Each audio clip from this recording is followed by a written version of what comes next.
There are two goals. The first one is to not only disarm Hamas, but to kick them out from Gaza, okay? And the second goal is to release the hostages. I think the second one is more important than the first one.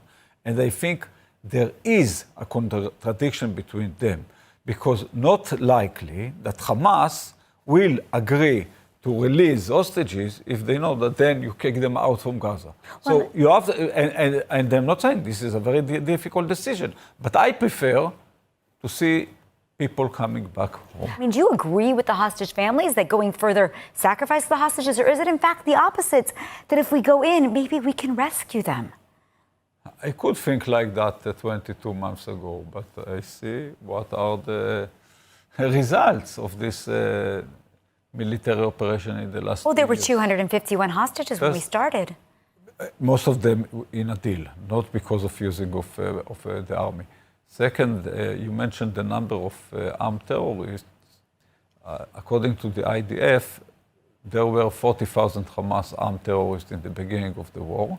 We killed 60,000 people. Most of them are not terrorists.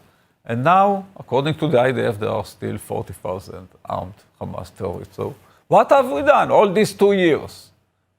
This war is not making the Hamas weaker. Not at all. Not at all. Do you agree? This war makes Israel weaker.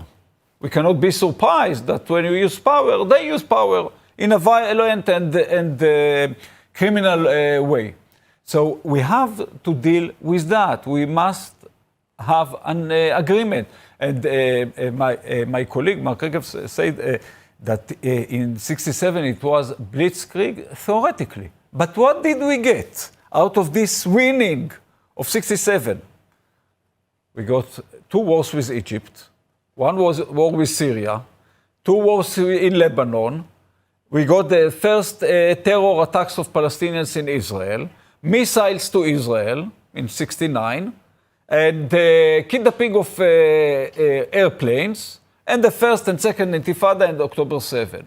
So I don't agree that we won in 67. Yes, we took lands, but our security collapsed. People, young people in Israel, before October 7, go to the army to a longer service than before 67. Why? Because we don't have security. Why? Because we have to keep all these big lands. We have to occupy another nation, and it doesn't work. Right now, what they say, we must defeat Hamas. How long you would say that? 100 years from now, you're still going to say that? So you say that for 60 years. It's not only 2 years. This is what actually right-wing, which is including, I agree with you that almost everybody in Israel is right-wing, say for 58 years, or actually Hamas was founded 38 years ago. This is what they say for 30, 40 years. Until when are you going to say, okay, it doesn't work what I said. It doesn't work. We got October 7 because Netanyahu's policy doesn't work. So what is plan B if we don't go forward with this plan from the government? The government doesn't have plan B. They want to fight against they defeat the Hamas, and they know that it's not going to be in my lifetime. Yes, I expect some more decades, but not in my lifetime. They know that. They don't think that they are going to defeat the Hamas. They are not that stupid. They know that, but it's very easy to fight and don't think about the future. The day after is in some decades from now. Plan B must be talking to the world, to the Arab states that my colleague Mark mentioned. Yes, I agree. I don't say that the Palestinian issue is a condition for that. Go on with them.